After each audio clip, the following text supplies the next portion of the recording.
আসসালামু আলাইকুম ভাইয়া বোনেরা, দেশ বিদেশ যেখান থেকে দেখতেছেন অবশ্যই আমার সালাম নেবেন আর আমার পরিবারের অবশ্যই ভালোবাসা আর শুভেচ্ছা নেবেন। আজকে আমি হাবিবা প্রতিদিনের মতো রান্না বান্নার ব্লগ ভিডিও নিয়ে চলে আসলাম। চলেন আজকে কি রান্না বান্না করতে সেটাই আপনার সাথে শেয়ার করি।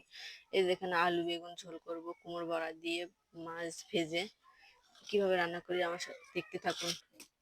এই যে চুলার উপর বাটিটা বসাই দিছি, দিয়ে এই যে আমি কুমড়ো বড়া ভাজার জন্য তেল দিয়ে দিলাম।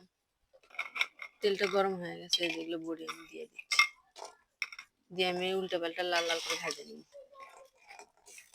আমার কুমড়োটা ভাজা হয়ে গেছে লাল লাল করে, আমি তুলে নিয়ে এই বাটিতে আমি মাছ ভেজে নেব।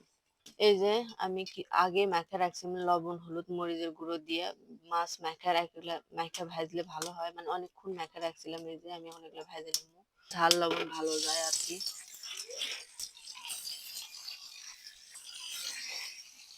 মাছটা আমি লাল লাল করে ভেজে নিচ্ছি, নিয়ে এই যে মাছটা আমি তুলে নিচ্ছি, নিয়ে এর ভিতরে আমি পেঁয়াজ মরিচ দিয়ে দিলাম, দিয়ে যে আমি নাড়াচাড়া করে ভালো করে ভেজে নিই।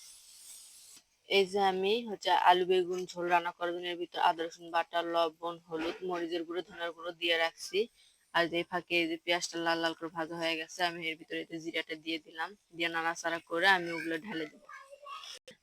আমি এগুলো ঢেলা দিয়ে ঢাকনাটা ঢেকে দিই। এই যে আমি ঢাকনাটা তুলে এই যে নাড়াচাড়া করে দিয়ে আমি কষে নেব আলু বেগুন,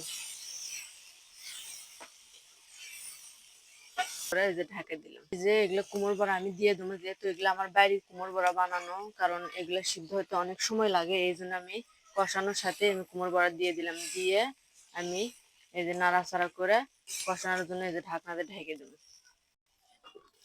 এই তো বন্ধুরা, আমার কষানো হয়ে গেছে আলু বেগুন, দেখেন কালারটা কিন্তু সেই সুন্দর আসছে, কষানো হয়ে গেছে। আমি এখন ঝোল দিয়ে দেবো পরিমাণ মতো, আমি পরিমাণ মতো ঝোলটা দিয়ে দিলাম। ঝোল দেওয়ার পর ঢাকনাটা ঝোল দেওয়ার পর বলক চলে যাচ্ছে, এই যে আমি ভেজে রাখা মাছগুলোর ভিতর দিয়ে দিলাম, দিয়ে নাড়াচাড়া করে আমি আবার ঢাকনাতে ঢেকে দিই।